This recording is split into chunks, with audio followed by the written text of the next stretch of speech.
Megan McCuen, really appreciate you coming on.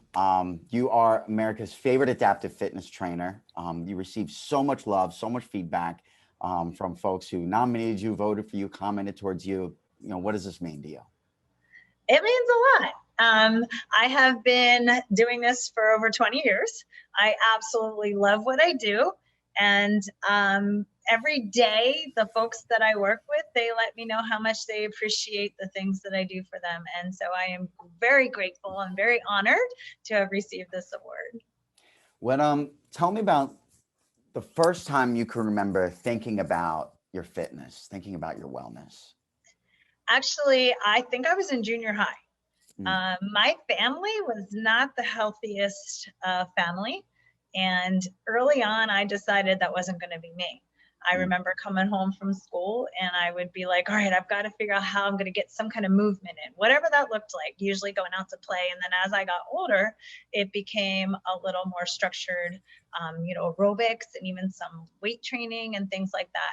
I went into college and I was actually going to college to become a elementary school teacher. And I was lifeguarding at the time while I was doing college, and I was watching a water fitness class and I loved it. And I decided when the water fitness instructor couldn't do it, I can do this. So I went into the pool and that was my very first experience teaching water fitness. And then it grew from there. So, and I've been going ever since. You wanted to be a teacher already. You just decided to change up what you were going to teach. Yeah, and a lot of my adaptive fitness folks say it makes sense. You used to teach kindergarten. I get it now. What is it? What are the skills that a kindergarten teacher can have to apply to your line of work? Patience. Patience, right? So, we're talking adaptive fitness. Not everybody's body is doing what it used to. And so, trial and error a little bit and seeing what works for others, not necessarily everyone. When was the first time that adaptive fitness became part of your wellness experience? As an instructor, was it something before when you were an instructor? Well, the picture of my family not being of the most health. My mom was in pretty poor health, and she lost her battle of cancer many years ago. She was young. She was only 54. And so I think my love of trying to help those that have some either physical or medical limitations I was always drawn to that. So even though I might not have had necessarily the training to work with that clientele, I did figure it out, and then I took the training because I found that it was just a niche that I had. Yeah. So at what point did you then have I guess I'll call it an opportunity to be able to work with this kind of population?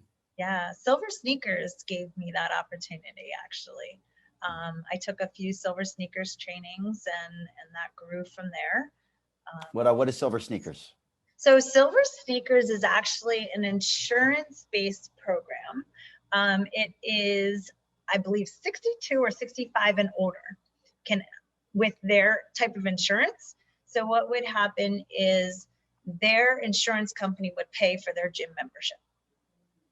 So when they would come into the facility, they would kind of do like a little swipe, and the facility would get credit for them coming into the facility. So it's more, proactive, trying to take care of our older adults before things start to happen with a sedentary lifestyle.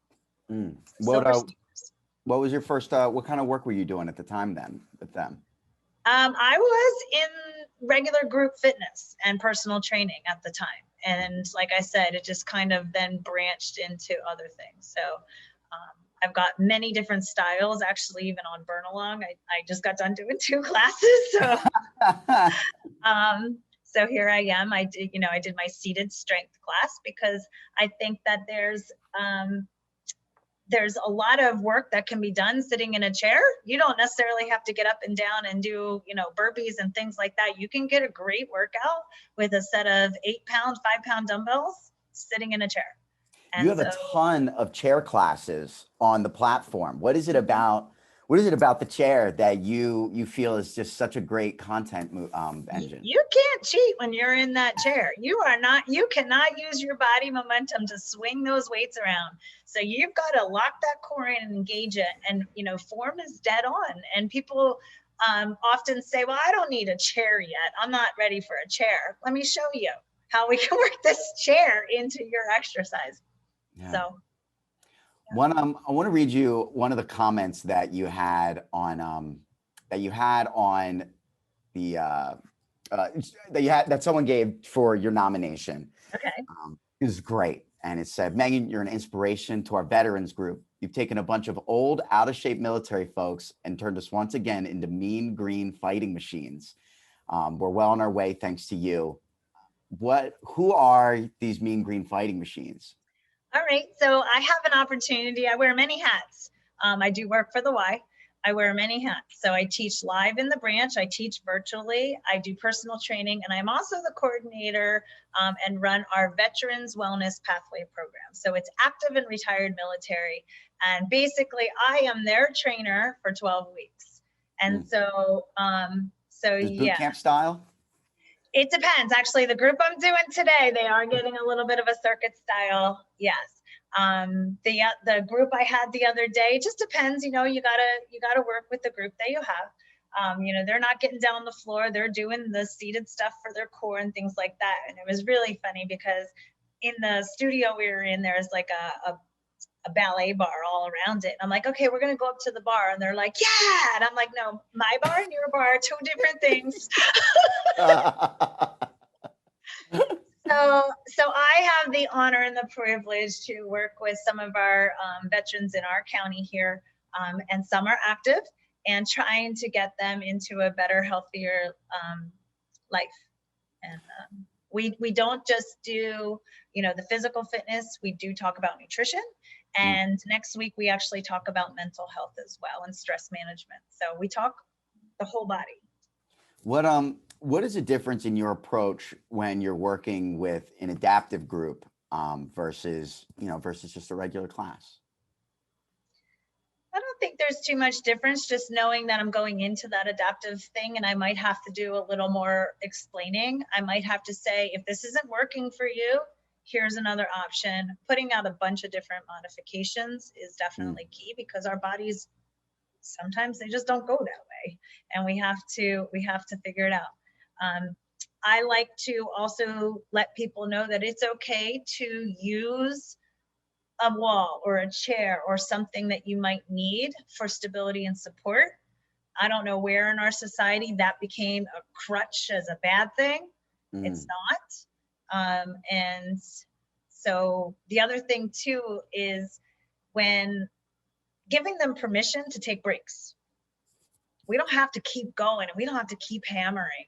And if you need a moment to sit down, a lot of times I have found people looking around being like, well, I don't want to sit down because they're not sitting down. And I often say, okay, well, do you care if Susie sits down? And they're like, no, not at all. And I'm like, well, guess what? Susie doesn't care if you sit down either. So you've got to do you. And boy, I really had to drill that into them, because they just want to keep going. They want to do, but not everybody's body can do that. And so giving them the permission to sit down and take a little bit of a break, I think, is important too. You called last summer, 2020, the summer of rebuilding. What does that make this summer? Ew, flourishing. Now we're going to soar. Yeah. You also have a 5K My Way training program. How did that start for you? Well, I'm a runner. I actually am a long distance runner. I don't really enjoy the 5K stuff. I like to go out. If you could say, hey, Megan, I go out and take a 13-mile run, I'm like, yes, see ya. I've done half Ironmans. I have done everything that's out there, because everything takes a different training and nutrition approach. So I've tested with it all. We were holding a 5K, and because of the things that were happening in the world with COVID, we made it virtual. And then we decided that with our platform, I was going to kind of be a little running coach and record a little bit of a guide or a little running program. So that's how that came to be. What speaking of the virtual thing, first of all, what was your first experience with virtual wellness? Okay, so our world shut down March 13th, and I think by March 17th, I was on Zoom. I actually won an award through my organization for being creative and innovative and just hitting the ground running with that. Yeah. And our members and community were so appreciative, and they said, "Thank you for giving me a schedule." And I'm watching people lifting Tide laundry detergents, whatever they've got. I've had kids on people's backs doing squats. It was just keeping them moving. And they kept saying, "Thank you for keeping me moving. Thank you." And I said, well, this goes both ways. I've been teaching group fitness and doing personal training for over 24 years. And if I had to then just be stuck in my house, not doing anything, I would have gone absolutely mad myself. So it went both ways. So that was our first experience with the virtual, and then quickly realizing that it was here to stay, and that we better figure out a bigger and better platform. And then that's how we came along to burn along. First of all, I love the creativity that people have had throughout, especially that first summer, right? That first summer being locked in is, you're just trying to survive a little bit and figure out a way to make it fun. And so I think that just shout out to all the people who were able to keep moving, because fitness is a momentum thing. And if you keep objects at rest, stay at rest. And if you're rolling, you'll keep moving. The other thing that I loved about it is our county is huge, and our YMCA actually has several different branches. And so it was the first time I was actually housed up in our upper end of our county. I was actually able to spread across the entire county. And now I have friends in all of the locations, and I have people who log in. I wouldn't be showing up at our lower end to teach a class, but now they can log on virtually and still take my class. So it's been really amazing that way. That's one of the things that we're basically betting on, is this belief that a hybrid model is required. That there are companies out there that their goal is to keep you in the house and stay on their bike, and you never have to meet an instructor. And the fact is, there's no way that people aren't going to want to have a personal connection with their trainer. And similarly, trainers are going to demand a personal connection with their clients. And so I think trying to create a platform where that virtual instruction has proven to work. People need, right? Parents need to be able to get a workout in for 30 minutes at their house, but also be able to find someone in their area. And it sounds like that's something that's happened, is you've actually been able to grow your influence with people that are still in your community by having that. Absolutely. It's been amazing. It's nice to know too that some people can either come into the branch and take the class, because a lot of mine are actually live and virtual. So I'm streaming it from the class, and then I've got participants, on the other end of my computer that they're not in the screen, but so I'm hitting many, many more people. My reach is huge in that way. And it's nice to know that too, that if you go on vacation, you can grab a resistance band and you can grab a set of dumbbells and then go on vacation with your laptop, and you still can log into class and you can still exercise. Funny story about the first time someone met me live. We were at the grocery store. So I'm shopping at the grocery store and I hear this, "Oh my God, it's Megan." And I'm like, I can't see them. So I'm just like, what is happening here? I think the people in Acme thought there was a murder in aisle 9. I don't even know, but it was so funny. And then when you finally get to meet some of the people that you're touching, it's huge. Yeah. When you're creating your virtual programming, do you have a person in mind? Who is it that you're creating these classes for? Well, I ask them. I say, I'm here for you. What do you want? So, if today is our arm day, what are some of the exercises you want to do? What type of equipment do you have? I have asked them. And then I listen to what they say. And if I don't get any feedback, then I just do what I want to do. And I imagine that works pretty well. One of the things that I love about great trainers is great trainers make great trainers. What have the trainers in your life meant to you? I've only had a couple, and it was not necessarily that like in my they're not necessarily were training me, but they were very good friends of mine. And when we would get together, they just push you. They push you out of your comfort zone. And a lot of times I'm always thinking, well, I got this. And then someone comes along and says, no, try it this way. So just being pushed, and that's what everybody wants. That's why they're logging in. They want someone to tell them what to do, because they could head over and grab 5-pound dumbbells and go like this all they want. But it's just I try to keep it funny too. So if you can add some humor into it, makes people realize that exercising doesn't have to be torture. Yeah. You can actually have fun. When I just ask one of the final questions is, why do you use Burn Along? Well, our organization said this is what we were going to do. To be honest, we found that virtual was here to stay, and the Zoom it was very unpredictable. And quite frankly, I had so many people in my classes. I had 2 different monitors going on, and it was distracting. So it's hard, you see someone who's like sitting there actually eating lunch, and I'm like, wait, you're supposed to be working out. What's going on right now? So I do enjoy the fact that, I'm talking to myself. I know that people are on there. I ask them to leave me comments all the time. I know they're there. I know they're logging in.